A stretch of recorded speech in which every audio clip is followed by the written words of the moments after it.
Alright, let's dive into this absolute train wreck of a story. So picture this. My friend, let's call her Clara, has been with her boyfriend Mark for 5 years. 5 whole years. They're basically attached at the hip, doing everything together. Sounds cute, right? Well, buckle up, because it's about to get messy. Clara has this best friend, Liam. They've known each other since they were practically in diapers. Liam is a super talented artist, like insanely good. He paints, he sculpts, the whole 9 yards. For Clara's 25th birthday, Liam decides he's going to make her something truly special. Not just another painting, but a life-sized sculpture. Of her. Now you might be thinking, okay, that's a bit much, but it's art, right? Oh, just you wait. Liam spends months on this thing. He's pouring his heart, soul, and probably a significant chunk of his savings into this project. He even gets Clara to pose for him a few times for reference, all very professional, of course. He's a perfectionist, so he wants every detail to be just right.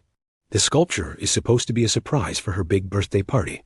Meanwhile, Mark is being Mark. He's the kind of guy who thinks his girlfriend having a male best friend is some kind of ticking time bomb. You know the type. He's always making these little passive-aggressive comments about Liam. Oh, spending more time with your artistic friend?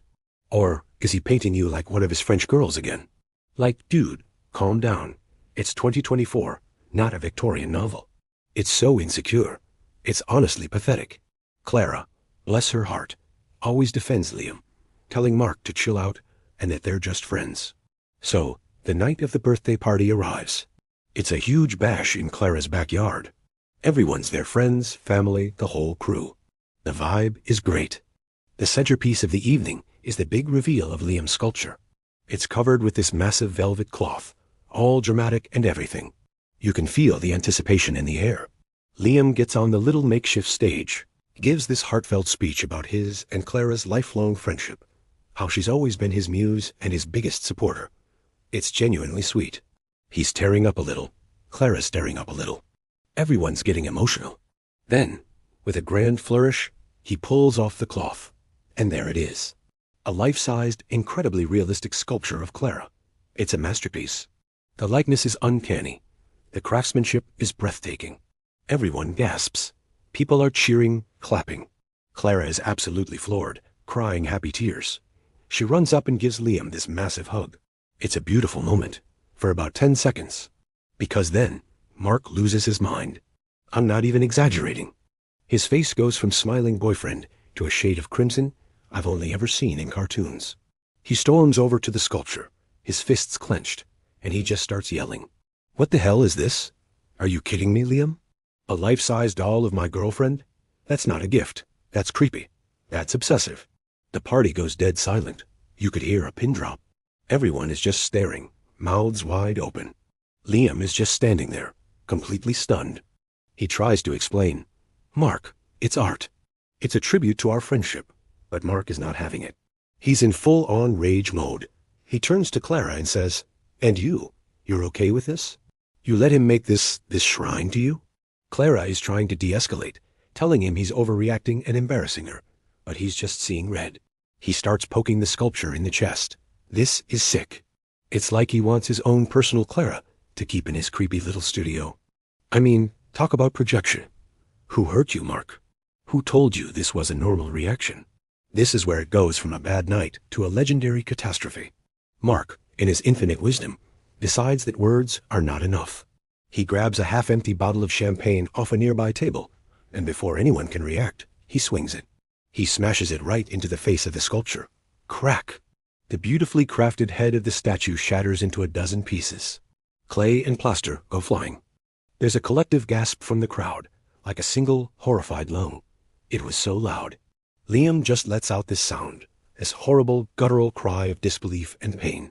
Months of his work, his passion, just destroyed in a single drunken, jealous swing. Clara just stands there, frozen for a second, looking at the decapitated statue of herself, then at Mark, who's standing there panting, holding the neck of a broken champagne bottle. Then she absolutely unleashes on him. The screaming match that followed was epic. I'm talking top-tier, reality TV-level drama. Are you insane? You just destroyed the most thoughtful gift I've ever received. You ruined my birthday. You ruined everything. Mark tries to defend himself, shouting back that Liam is obsessed with her and that he was just protecting their relationship. Protecting it from what, Mark? A piece of clay? What an absolute moron. He genuinely believed he was the hero of this story. The delusion is just staggering. The party is obviously over. People start awkwardly shuffling out, not wanting to be witnesses to the carnage anymore. Liam is on his knees, trying to pick up the pieces of his broken art, just looking completely and utterly devastated. And honestly, my heart broke for him. All that effort, all that love, just turned to dust because of one guy's fragile ego. Clara walks over to Liam, helps him up, and tells Mark, "We're done. Get out of my house. Get out of my life." And she meant it. She kicked him out right then and there. He tried to argue, but she just pointed to the door. He eventually slinked away like the pathetic worm he is, leaving a trail of destruction and a ruined 25th birthday party in his wake. So Clara broke up with him on the spot. And honestly, good for her.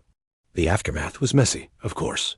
Mark spent the next few weeks trying to apologize, sending texts, leaving voicemails, saying he overreacted. You think? Overreacted is putting it mildly, my dude. You went full caveman on a piece of art. Clara blocked him on everything. She focused on her friendship with Liam. They actually tried to repair the sculpture, but some things are just too broken to fix. Instead, they took the pieces and created a new abstract piece of art out of the rubble. They called it Fragile Ego. I'm not even kidding. A beautiful, petty, and perfect tribute to the whole disaster. And the best part? About a year later, Clara and Liam actually started dating. Turns out, Mark might have been right about one thing: Liam was in love with her. But he was respectful about it, unlike Mark, who acted like a possessive maniac. Now they're together, and happier than ever. They even have the Fragile Ego sculpture, proudly displayed in their living room. A constant reminder that sometimes you have to break something down completely to build something better. And as for Mark, last I heard, he is still single and probably still complaining about how his crazy ex-girlfriend left him for her obsessed best friend. Some people just never learn. He's the real villain of this story, and he'll never even see it. What a clown. Anyway, that's the story. Let me know what you guys think in the comments. Was Mark justified, or was he a complete psycho? I think we all know the answer. Thanks for watching, and don't forget to like and subscribe for more story times. See ya.